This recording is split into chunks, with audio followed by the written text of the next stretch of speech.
Good morning, afternoon, and evening, everyone, and welcome, welcome, welcome to the show. And today's show has even more meaning than I'm saying good morning, afternoon, and evening, because my guest today is from England. So he's in a completely different time zone, and for him, it is early evening for him at this point in time. And I'm so excited to have Mark Asquith on the show. He is an amazing human being that I just love and adore, and I've been following him for years and years and years. He's known as the British podcast guy, but he's a lot more than that. There is more than I can say about Mark than would fit on the hour I have for the show. So I want to just get right down to it. And if you're wondering why I don't have this lovely thing on my hand anymore, it's because yesterday they said I could take it off except for at night, but I can't use these 3 fingers.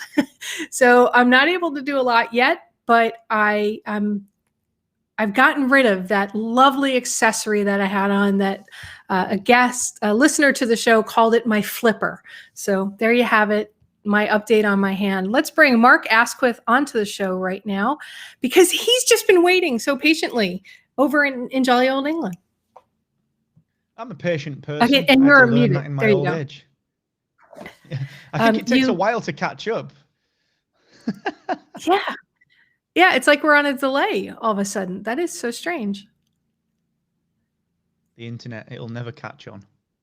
I know. This is just so weird. I'm getting very upset about these delays that we're having. But Mark, welcome to the show. Thank you very much for having me. It's a pleasure to be here. I'm looking forward to chatting and digging in and see where we go. You said nothing was off limits, so I wonder where we'll end up. All right, well, let's just dive right in because I have so many questions, including some stuff about some emails you've sent out recently, some blog posts you've done, and some different platforms that we've been seeing you on. But where I really want to start, Mark, is you just seem to be able to have boundless amounts of energy. You're known as the podcast guy. You've created a podcast platform for other podcasters to host their shows.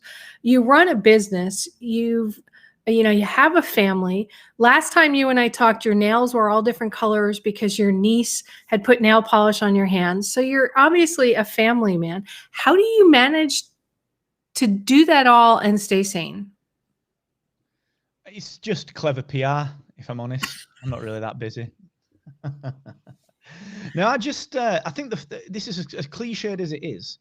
I'm just really lucky to be able to do something that I would do as a hobby for a living. You know, I enjoy podcasting and tinkering with software and making things and experimenting with things. So I think that's one of the key parts of that puzzle a little bit. You know, I'm not working all the time and I've got a lot going on, but probably no more than anyone else at work. It just so happens that the stuff that I do 8 hours a day is the stuff that I do 4 hours an evening. So it's you know, I'm very fortunate to be able to do that and to be able to sort of look like I'm having a really good time while I'm working and to be able to call it work. So I think it's a lot of it is very, very fortunate stuff, I think. I don't think I'd be able to do half the stuff if I was doing like a 9 to 5. I don't think I'd have the passion that I've got for the hobby stuff because, I'd be trying to squeeze it in. So I think that's a big part of it, to be honest. Well, you mentioned the 9 to 5. I mean, you have a business. It could be for some people, and perhaps some of the people that work for you be considered a 9 to 5. But yet, I don't get the impression that even when you worked a 9 to 5, you thought of it like a 9 to 5. Did you? Oh, yeah, big time. I used to hate the office job. Yeah, I was off. Screw that. I was out at 4:15. I was the best at blagging the hours ever. I'd figured it out how to dodge the traffic. I'd figured it out how to basically get away with not doing any work in my last office job. It was brilliant. But I was like 22, 23 at the time. That's 15, 16 years ago, which is terrifying. And I mean, the world's different now. Yes, there were startups, but there wasn't a startup culture where you would get people that wanted to show up and do a good job. You got a lot of people in corporate environments. When I used to work in pensions and I used to do kind of tech stuff for them, it was, the culture was never there to support you doing what you wanted to do. All they wanted to support was the fact that you clocked in at 9 and clocked off at 5. And I was like, how can I game this system? And I want to thank my last employer for giving me all the time I needed to learn how to code websites in my spare time, on the sly, on their time, when I should have been working, because that got me to where I am today. So thanks for putting those crappy boundaries in place and only caring about me turning up at 9 and finishing at 5, because I had 8 hours to learn my own stuff. And I think that's a big lesson. You know, one of the biggest lessons I ever learned was I made this jump from being employed. Well, maybe get time to go into it, but essentially I made the jump into being a freelancer. I used to do business change and project management on a freelance basis, and one of the first contracts that I got was for the Ministry of Defence here in the UK. And I'm talking 22, 23 years old. I went through the highest level of security clearance you can get, second highest, sorry. I didn't do the DB one. DV. And I was being escorted around special forces bases by guys with armed machine guns. You know, that was the working environment I was in as a freelancer at 22, 23. It was terrifying. But the boss that I had, he was an old army major. Like, he was in his 50s at the time. Like I said, 15 years ago. And I turned up one day and he said to me, I don't care what you do. I don't care when you show up. I don't care how you do your job. All I want to know is that those lads are trained. And I was like, all right, I can do that for you. And he got the best performance out of me up to that point in my career. And I would probably only work 3 hours a day. And he didn't care, because he knew that when the people working under him needed the knowledge that I had, they would have it because I'd have done my job. And that taught me a huge lesson very, very early. So I sucked at 9 to 5. I'm brilliant at 10 till 1. You know, that's I'm good at that. Middle of the day, just get me going, you know. For myself, it's like 11 to 4. And then pick back up 8 p.m. to like 1 a.m. I'm one of those people. Those are my premium times.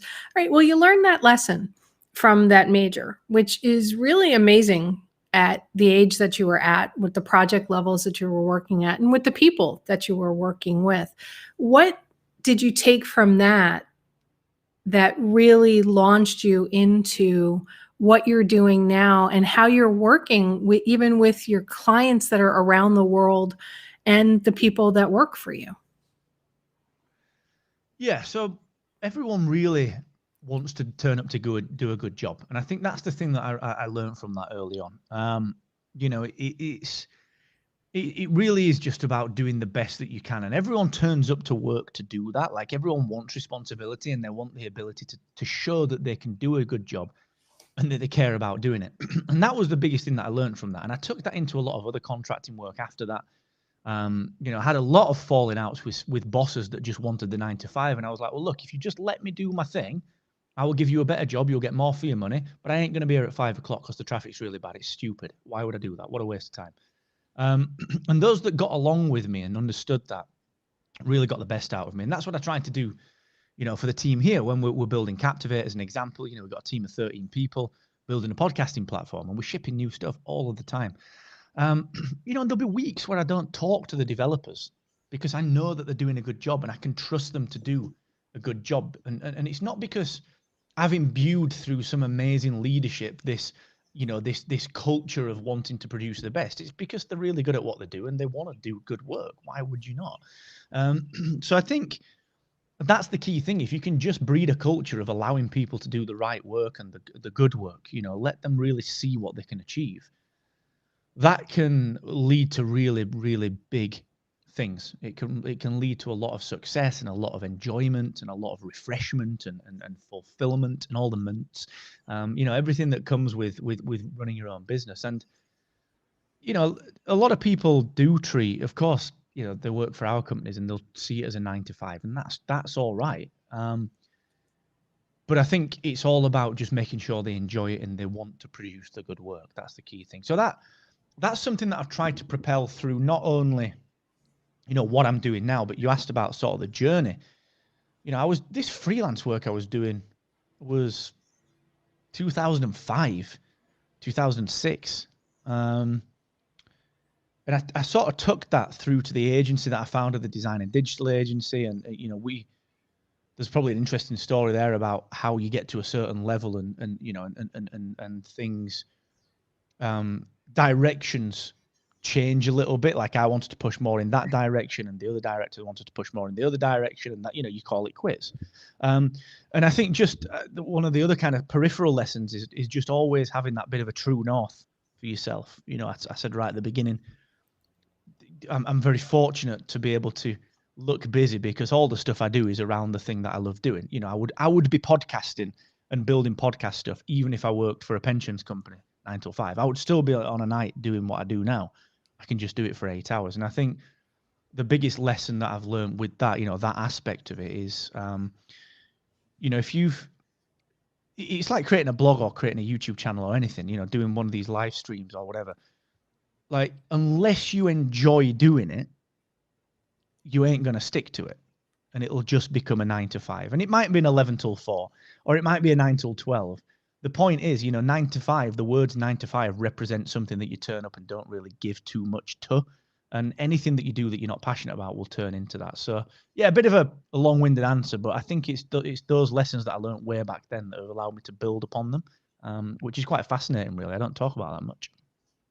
I don't know if you have this commercial over there, but they've started doing a commercial, and I can't even tell you what company it's for, so it's obviously not a very effective commercial if I can't remember who the commercial is for.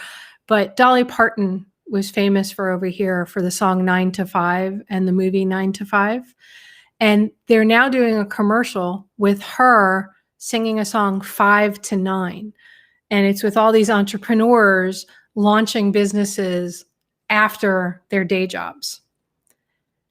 And I love it because, yeah, we have this idea of what the 9 to 5 looks like. So what happens with the 5 to 9? Yet for many people, they don't really understand, Mark. I see this with my clients.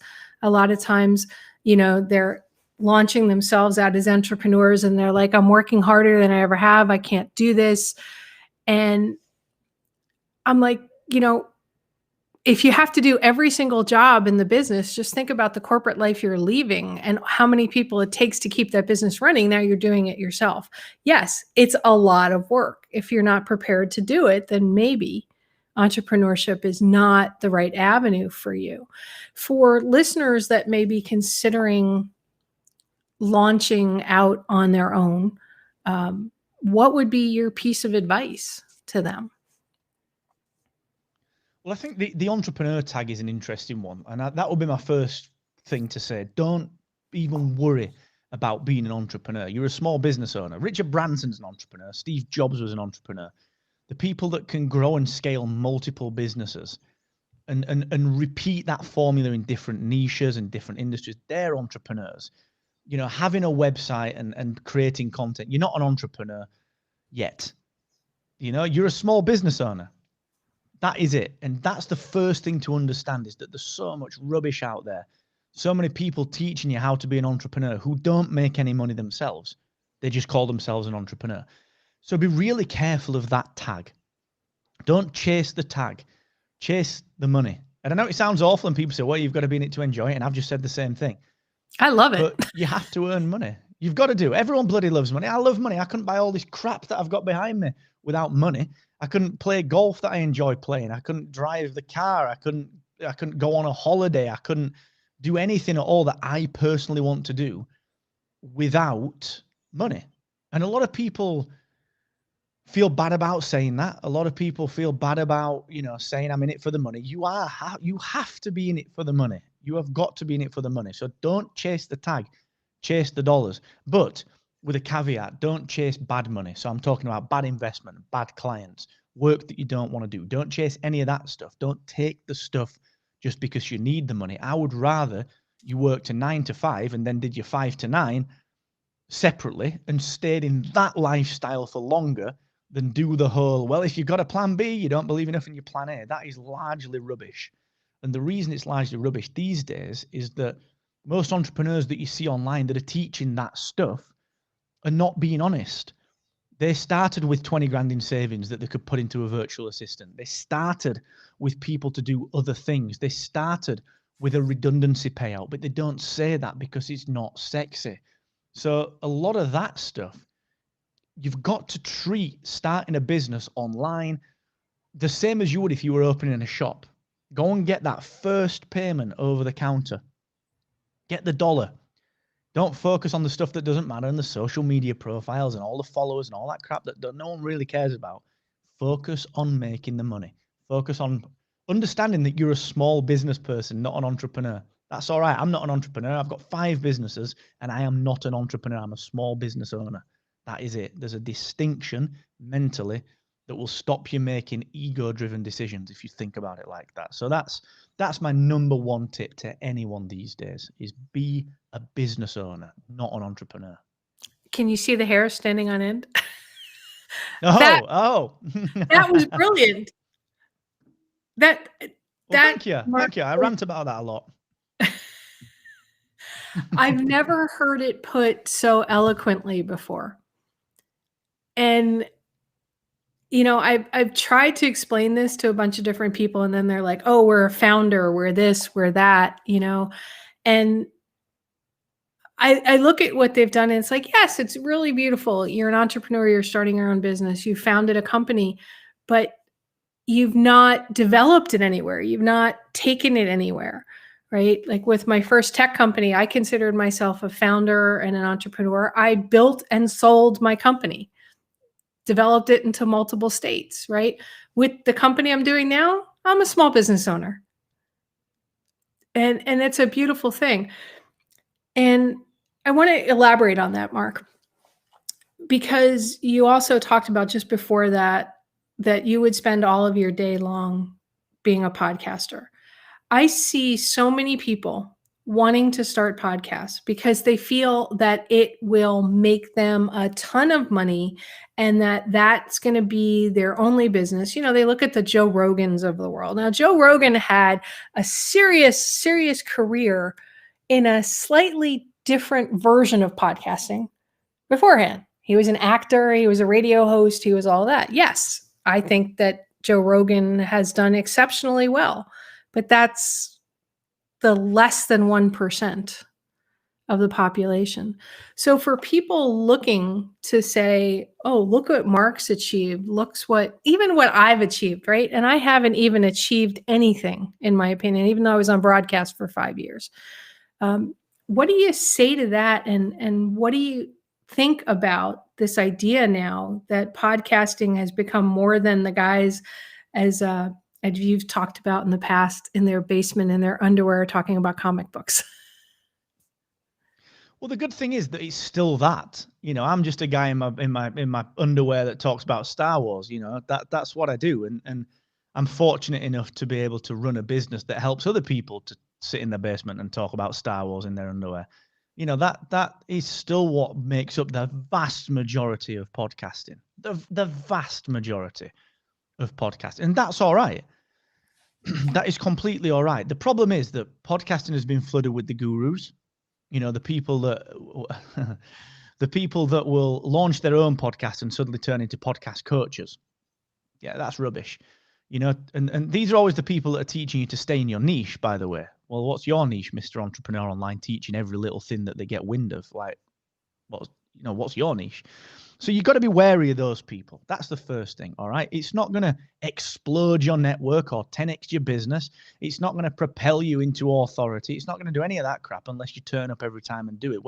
When they've gone and they've sold the 97 bucks course to someone else, you'll still be hoping to press record and keep that thing running, all right? So it's not all it's cracked up to be.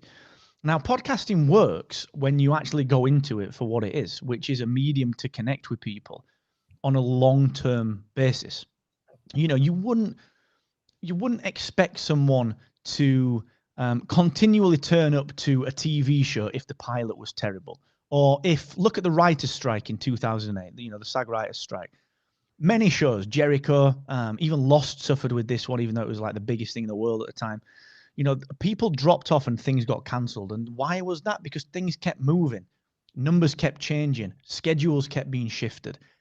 It happens to the biggest people out there. So if you get into podcasting because you think it's going to make you a quick buck or explode your authority or, you know, 10x your revenue or allow you to become the expert in your field, it's not, unless you do it every single day. But if you do it every single day, you've probably got the discipline already to have been doing something every day anyway. So blogging will make you an expert in your niche. So will YouTube. So will Clubhouse. So will even Periscope. So will Facebook Lives or LinkedIn Lives or Instagram Lives. Doing something consistently will make you the expert. So podcasting is not the thing that makes you the book. It's not the thing you can go into to be a guru or an expert or to be the next Joe Rogan from an entertainment perspective. It's the thing that will act just like every other thing will act in response to what you put into it. So if you turn up to a business and you open the business up and you've got a brand new store and you sell candy out of the storefront and you get piles of footfall, but you sporadically close, people aren't going to come in. Because they'll be thinking, well, that place is never open. Let's go to the new place. Let's go to the old place. Let's go to the different place. And it's the same with anything. So podcasting in and of itself is no better than anything else. Now, why are people pushing towards it? Why do people think they can make a living at it? Because it's the golden age of podcasting. No, it's not. It's not. It's just the year that was better than last year. And last year was better than the year before. And what I mean by that is that if you believe it's this golden age, you kind of put a finite period on it insofar as everything that is determined to be an age will end. Iron Age, Ice Age, Golden Age, they all end. And I think if you approach it like that, people see it as this finite thing. And I think if you drop into podcasting with that expectation, you'll never get anything from it. Now, the way to benefit from podcasting, and the reason why rightly so it is useful for people, is that it's accessible. And I mean, it's accessible as a creator. You can plug the Blue Yeti in like you've got there, plug it in, get started. You don't have to worry about a camera setup and a lighting rig. You don't have to worry about a microphone and connecting that to the actual camera. You don't have to worry about any of that stuff. It's just, okay, I need a microphone and a host. So in that regard, it's very, very accessible. But you're not going to become Joe Rogan unless you are as talented as the people that produce shows like Joe Rogan or John Harbinger. You're not going to be able to produce a show like the shows that were out in 2013, 2014. You can't, because they've been done in 2013 and 2014. And then 2015 and 2016, everyone started doing them. So you've got to be really clear on what podcasting is. And it's a consistent art form that will allow you to build fans, authority, expertise, revenue if you so wish, but only if it's treated like all of the other things that you would expect to give you those results, aka a business or a damn good hobby. And if you don't put any effort into getting better at golf or training at the gym or into your storefront business, those things don't give you anything either. So that's a popular misconception that people believe that podcasting will just be like, right, I'll turn it on and off we go. Simply not the case, because I've seen it in websites, as you have. I've seen it with YouTube. We've seen it with SEO and social media. We've seen it with crypto. We've seen it with all sorts of things. You know, this is the thing for now. And sure, you can succeed in all those things, but you got to get good at them first and you got to stick to it. So yeah, again, another rant. I like your rambles though, Mark. What I do. A bunch of different thoughts came up as you were talking about that. Along with this bug that kept flying in front of my face the whole time and going, keep swatting at it. This idea of fear of missing out. You talked about the golden age of, I think radio back in the day, because I'm a lot older than you are. And now we're talking about the golden age of podcasting. And now it's like the golden age of Clubhouse. If you don't know what Clubhouse is, everybody, it's this new social media, who knows what it really is at this point in time, except they're really great at creating buzz, right? And all the big players are out there now, and smaller players are getting into it, but they're getting into it to talk to the bigger players so that they hopefully will get something because they're affiliated with the big guy. This whole culture of fear of missing out when it comes to, if I don't do a podcast, if I don't get on Clubhouse, if I don't get a handle on Facebook advertising or this, or if I'm not posting to YouTube, or let's just use this. When my radio station went to oldies music, instead of talk radio, I was like, well, I'm not going to go find another station. I'll just do it. Well, I started doing it with Zoom, and I realized I had video. And I went, well, I might as well use my video. And then I started getting to live streaming and all the other things. So in some ways, I'm trying to take advantage of it. And the numbers have actually grown since I've added the streaming component, because there are some people that like video in addition to the audio. And my audio numbers have ramped up dramatically as well. What is it about that? And from your perspective of somebody who makes a living off people creating podcasts, right? But is one of the only people I know of in the industry that says, it might not be right for you. Yeah, it's a funny situation. I think the fear of missing out, the FOMO side of things is, it's always there. There are so many people telling you to be everywhere. And I get the sentiment, if you've got a presence everywhere, you can be found everywhere. And if you get in early to platforms like Clubhouse, you can build the next big thing on those platforms. But it's always the same people, isn't it, doing the same crap? It's always the same people that have got, they're always selling something with a 7 in the price. They're always doing the same sort of thing where they skip from platform to platform when it's cool. But the thing is, FOMO is only real if you care about missing out. And what's the point in caring? I don't post jack all to Instagram anymore, and my numbers have gone up. Make of that what you will. I don't really do much on Clubhouse. I do a little bit. I do a weekly office hours, but the reason I do the office hours on Clubhouse as well is because I can just get my phone and I can set it off and I can pop it down here while I do the office hours somewhere else. So I may, I'm not doing anything specific for it. Like, it's only fear of missing out if you care about missing out. And you can't do anything without focus. You can't do anything without purpose. You can't do anything without really understanding what you're doing and why. So I'll give you an example of this, which is a really old school example that many people will go, of course, Mark, if you did that, that would be stupid. So the example that I would give, which I would then equate to the modern world, is this, right? You run a butcher's down the road, and what you do is you don't want to miss out. So a brand new advertising system comes in place where you can put cards inside all the major supermarkets, and tens of thousands of people every day will see them. Why would you not do that as a local butcher?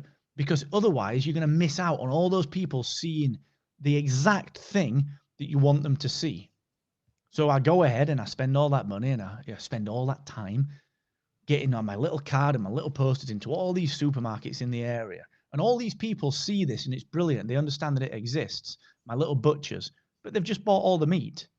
And guess what? They've just made the connection in their head that this is 10 miles out of their way, or 3 miles, or 1 mile. And whilst it would be nice now and again for a special occasion, I'm not going to build behavior there. Now, what's better? Doing that and seeing those big numbers and going onto a new platform and spending all your time there and trying to migrate a percentage of those people over. What's better? Is it doing that, or is it picking one particular estate that people live on and picking one at a time and being there twice, 3 times a week, selling your meat, selling your meat, selling your meat? Who's that guy? It's the meat guy. Okay, I'm back. Guess who's back? It's Thursday. Here he is again. And 6 months in, you can quit your job because now you can add a Friday to another estate because the Thursday work is paying your wages. So that it's the same level of time and input and finance and everything, but it's focused and it's purposeful. Now, no one online thinks like that. Now, actually, that's not true. The people that have been online a while think about that because they've seen a lot of this stuff.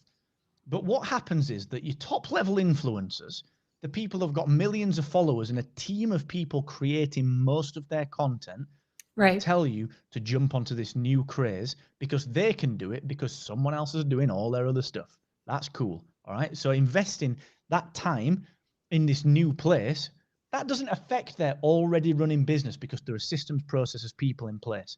You as the small creator, the small business owner, the entrepreneur, if you look over there, you are not looking over there. and something's going on over here and you've taken your eye off it, and all those people that you used to spend 2 hours a week with, they notice you're not there anymore because you've got a new set of friends over here. And they could maybe move with you if they're kind of into the cool new stuff as well. But actually, they're all right over there. They're fairly comfortable over there. Yeah, this is kind of shiny, but just because you're an early adopter doesn't mean that I'm an early adopter. So that's what happens online, and it's in cycles. Periscope or Meerkat, who cares? Doesn't matter. Honestly, doesn't matter. Do we do Clubhouse? Do we do podcasting? Do we do YouTube? Do we do Zoom? Do we do Blab? What do we do? Facebook Live, LinkedIn Live, Twitter Spaces. Do we do Facebook Stories? Do we do Instagram Stories? What is going on? So there's so much what you've got to do is, I know, right? It's what I do. I should be a podcaster. I talk a lot.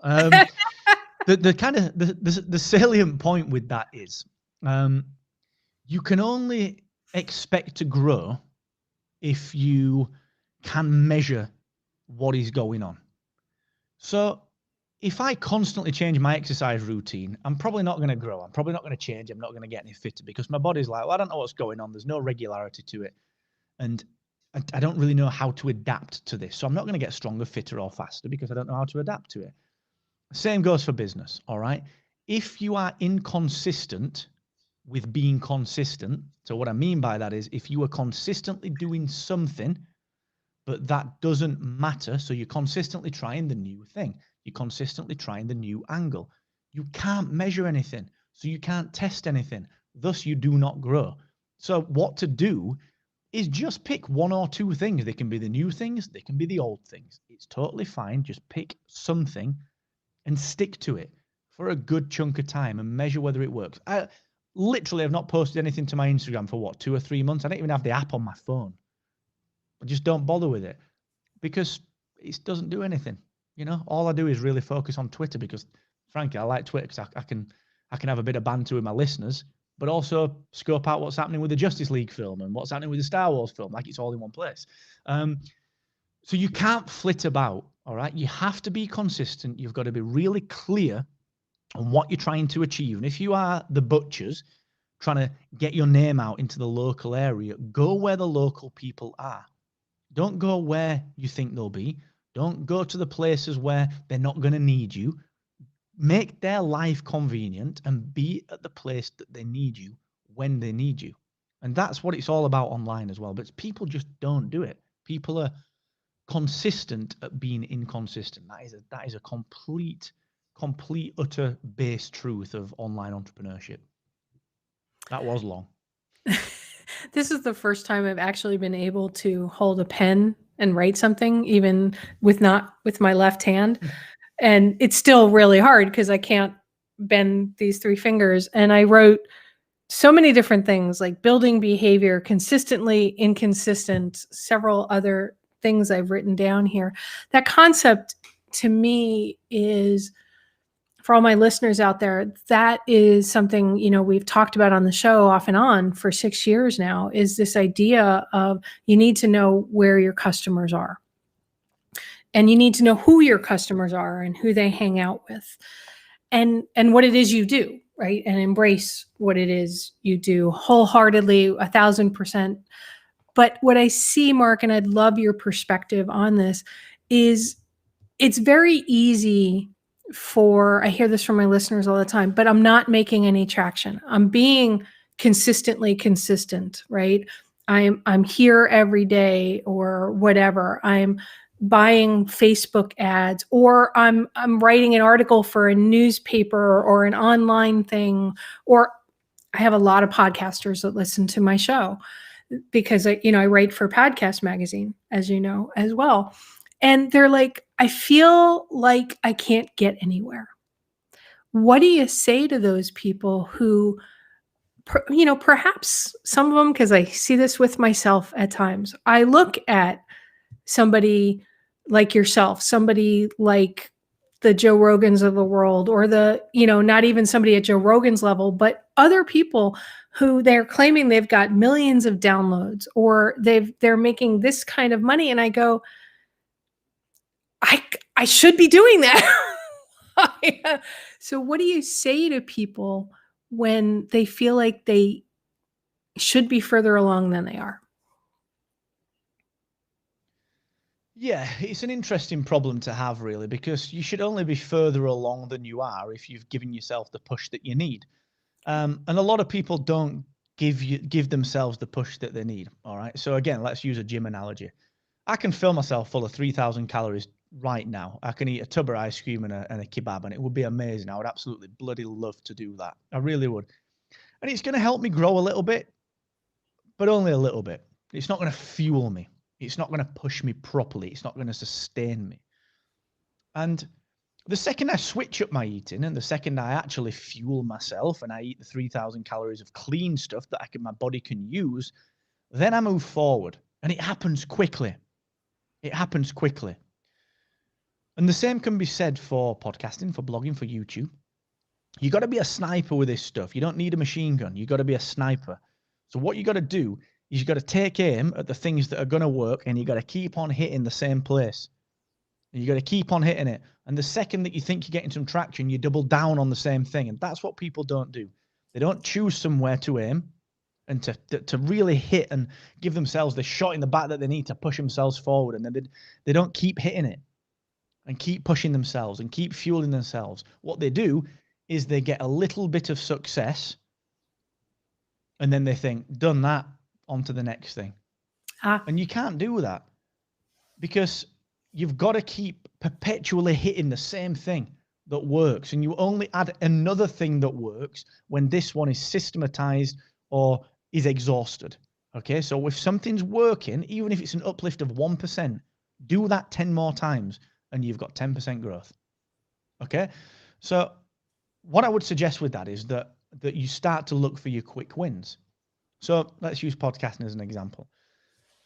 All right, for some reason, my show has plateaued, but I noticed that this episode got 5 more downloads than the last one. And I'm giving a really low number there on purpose. I could say 100 more or 200 more, but that's really easy to spot. Well, what do? We look at why that got 5, just the 5 more downloads, and we double down on it. Right, what was it about that show? Right, I'm going to do a sequel to that episode. I'm going to take the same title and I'm going to call it Part 2.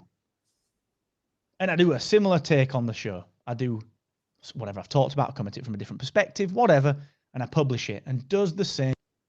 I analyze the social metrics. I analyze what went down with that particular podcast episode and I replicate it and I test each facet of it to see if I get the uplift. And if it works, guess what I do?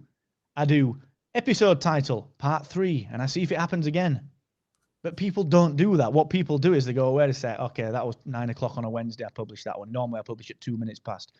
Better stick to 9 o'clock. Makes no difference. Okay, so they test the wrong things and they don't stick to the test. What they do is they try and vary so many things. They try and do like a lot of multivariate stuff instead of just saying, right, what if I just do this one thing repeatedly? Like, what will happen? And the biggest assumption that you can get wrong in podcasting and most other pieces of content is to assume that your audience wants variation. Why would they want variation? There are 2 million other podcasts. If they want variation, they'll go and listen to one of those. They'll go on YouTube. They'll go on Netflix. They'll go on Disney Plus. They'll go wherever the heck they want to get the variation. What they want from you is what you bloody do. So do more of what you do. So podcasters are a weird bunch, and I can say that because I'm a podcaster. I'm allowed to say it. And the reason that we're weird is because we think that we don't have to do any work.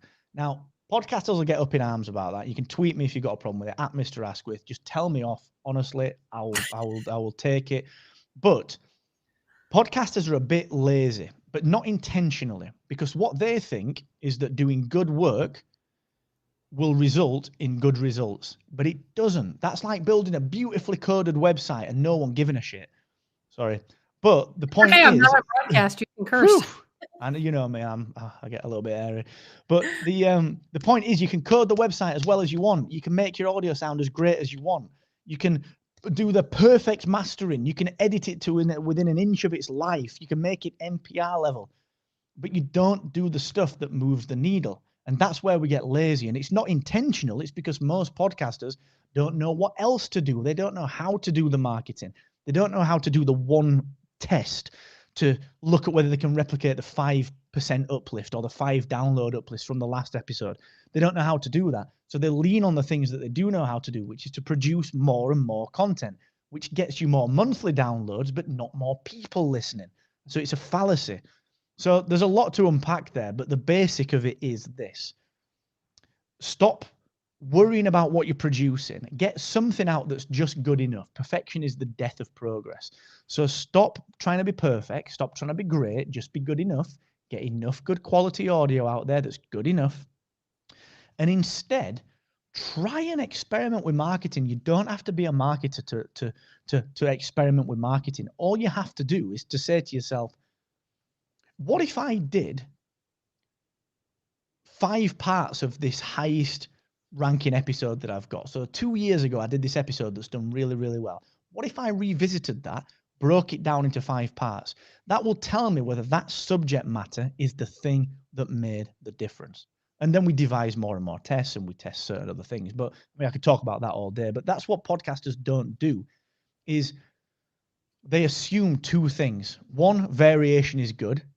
And they assume then that just by doing more work will result in better results. And it's not the case. And we're accidentally lazy because we lean back on just what we know, which is production.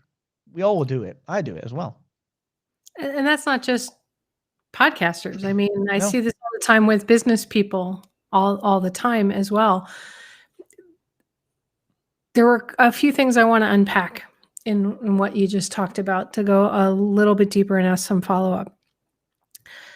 One aspect of what you talked about was, looking at what content you're putting out there. And everyone listening, this is not just for podcasters. You can apply this to your business. The question I'm about to ask doesn't really matter if you're podcasting or not. So you say this episode has done really well, or this product has done really well that you've sold. So you go, okay, I'm going to do another one like that.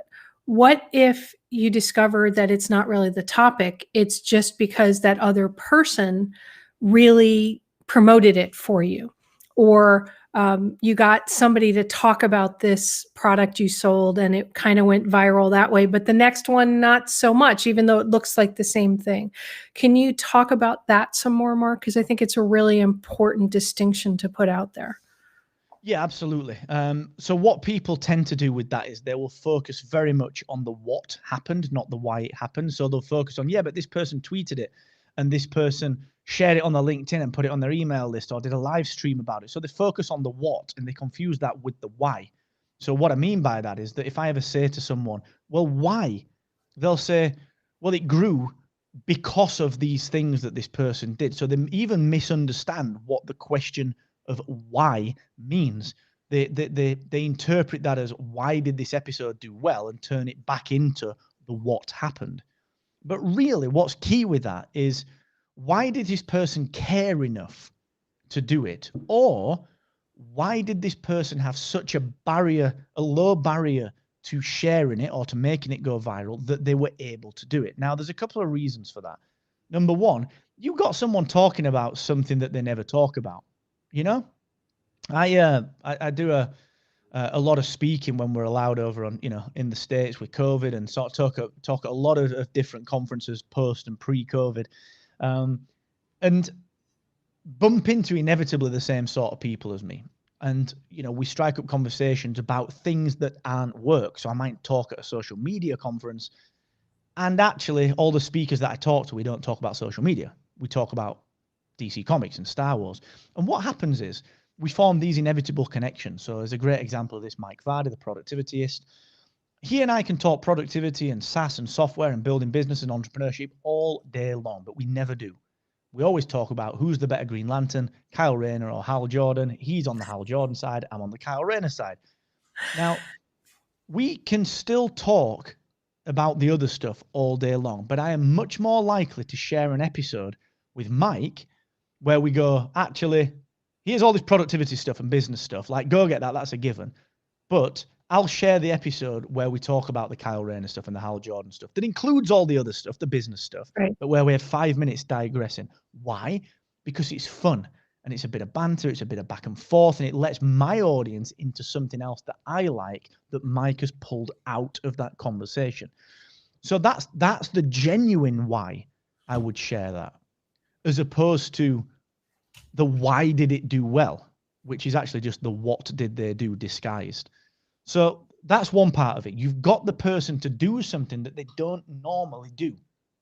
Talk about something they don't normally talk about, care about something, laugh about something, get upset about something, discuss something that that people assume they don't want to talk about. You've gone the extra mile. So that's normally the first why people do things like that, your guests. The second reason why people normally do things like that is because, honestly, they benefit from it. So what I'm talking about here is, let's assume that I'm an entrepreneur, and I'm always one of those entrepreneurs that says I've got to be everywhere. And I like to post tweets, I like to post LinkedIn posts and whatever, but it's really hard to create that content. Well, guess what? If you create some content that's got my voice on it, of course I'll share it. And if you send it to me and make it a no-brainer, give me the text, give me the swipe files, give me everything that I need, I will probably do that. Now, it's a basic thing, but even though podcasters do this, they do it a little bit lazy. And let me explain. Yeah, please do. They do it in such a way that looks like it benefits them. And of course it bloody benefits the podcaster. But what they do is they'll send me an email saying, Mark, it would really benefit my audience and benefit me if you would share this. I'm like, all right. Yeah, all right. No doubt. Simple tweaked, and that happens all of the time. All right, that's like twinned.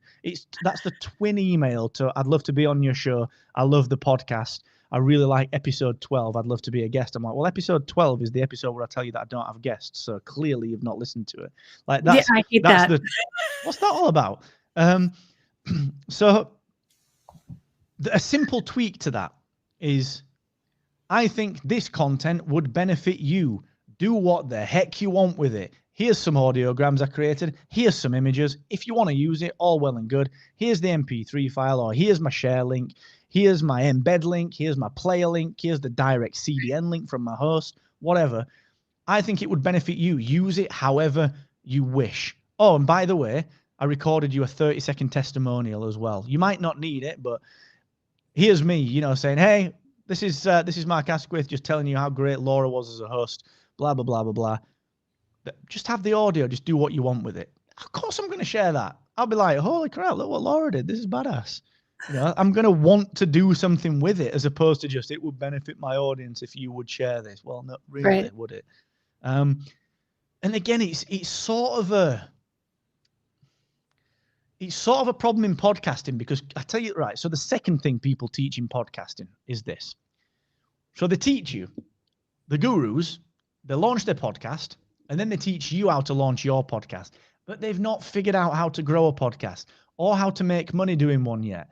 So they can't teach that stuff because they don't know how to do it. Have a look at every podcast guru. No one teaches that. No one. Right. So the second thing that they do, when they want to make a little bit more money out of you, is I will teach you how to systematize and build processes around your podcast. And that is because it's the only other thing they can do to make any money off you, the podcaster that's bought product one, how to launch, right?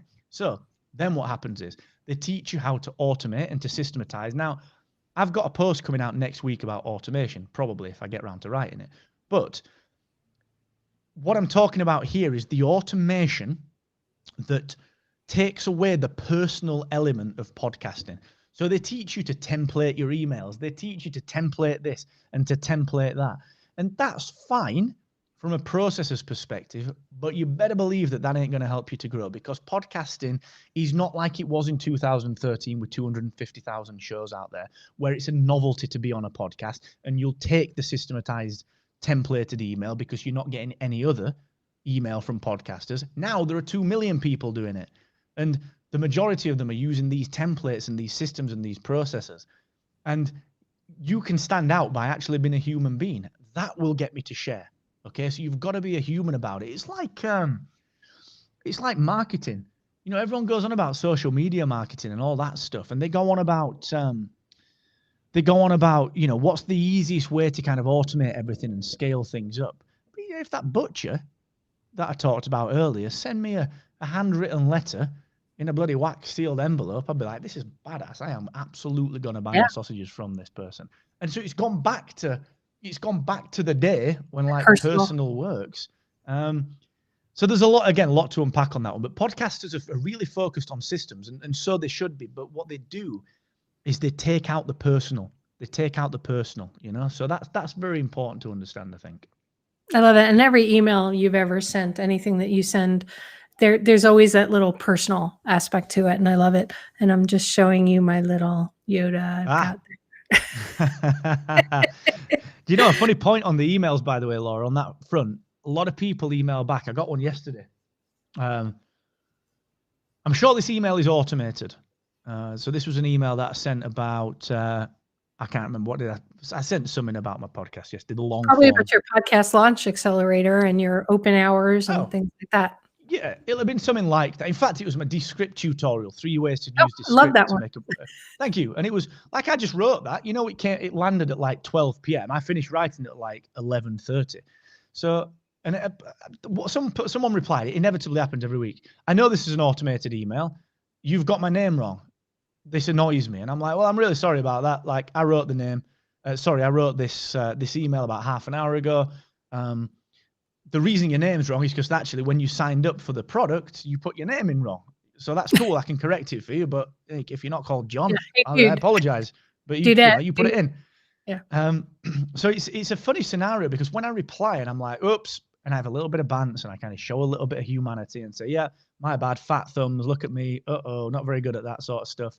They're just like, oh, brilliant. No worries, dude. Thanks for that change. So they're instantly disarmed. Now, if you as a podcaster take that notion. Doesn't matter. Yeah, anyone, business person, blogger, YouTuber, anyone that's trying to communicate and sell, take that disarming of that person and take the reason that they were disarmed and turn that into marketing. It becomes relatively easy to market. And what I mean by that is that people aren't used to a human being talking to them. It's now a selling point in the UK for companies on their advertisements, their commercials, to say we have a UK-based call center or we are real people. It's now a selling point because they are so used to talking to bots and to chatbots. Right. So if you can just, as a podcaster, and this is, again, another tangent, but if you can create something that I call a presence promise, a promise to be around at a certain time. That's why I do my office hours for the Launch Accelerator. I will be there, and if I'm not there because I'm poorly, I'll get knocked down, someone from the team will be there at 11 a.m. Eastern every single Friday. Like, that is a promise to be present, and it's a real human, personal thing. And you can turn up and you can ask me any question you want about launching a podcast, and I will answer it. And you'll see the dog walking around, and sometimes I'm going to drop my drink on my Roadcaster, and sometimes the camera's not going to work, and sometimes I look like crap because I've had a late night. But I will be here, and it will be me, the person. But podcasters don't want to do that because it doesn't scale. Well, it does scale. Of course it does. You do it to one person, and 1,000 can turn up. That's the whole point of it. So, again, I don't even know if I've digressed. I can't remember the original point, but there's a lot in that. You digressed in the way I was hoping that you would lead that with the question that I was asking. So it is more than fine, Mark. I always love the tangents you take and how you allowed me to let you go there. So thank you for that. No. Good hosting. That's a sign of a good interviewer. Point me in the right direction. Yeah, I found over the years, Mark, and it's just my style, right? Because it's a very personal thing, is I don't script out my shows. I have an idea of where I want to start going and some points I want to get, but I've often thrown those out the window because of something my guest says that I'm like, oh, I want to follow that thread. And to me, that is what letting somebody shine is all about. Is doing this. So thank you. That means the world coming from you. Well, we're getting close to the end of the show. So I do want to make sure you can share some things, but I do have to digress a bit of a moment because of what you said about Green Lantern. I'm not with you with who is the best Green Lantern, but who is the best Green Lantern then? Who do you think? Not the one you like. Oh no, not again. But that's the great part about the fandom. I went to the second ever Star Trek convention that was ever held in the world. It was in New York City at the Hilton Hotel. The entire cast and plus Gene Roddenberry and Wow. most of the guys that wrote the episodes were there. There was a riot at the hotel because they oversold it. I was on the news because they caught me on camera trying to walk up an escalator the wrong way because they wouldn't let me back up. And I'm like 13 years old. That is amazing. I love that. And it was really amazing.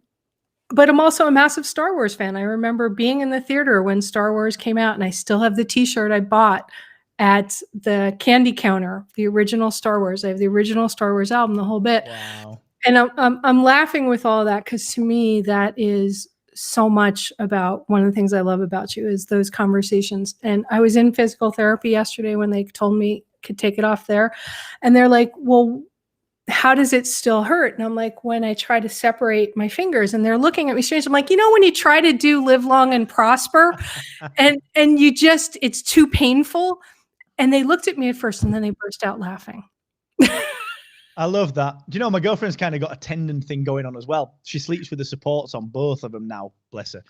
But it's getting better because of the supports. And she literally the other day did the same thing. I was lucky enough to get a new PlayStation. I don't buy stuff like that because I'm really bad with it.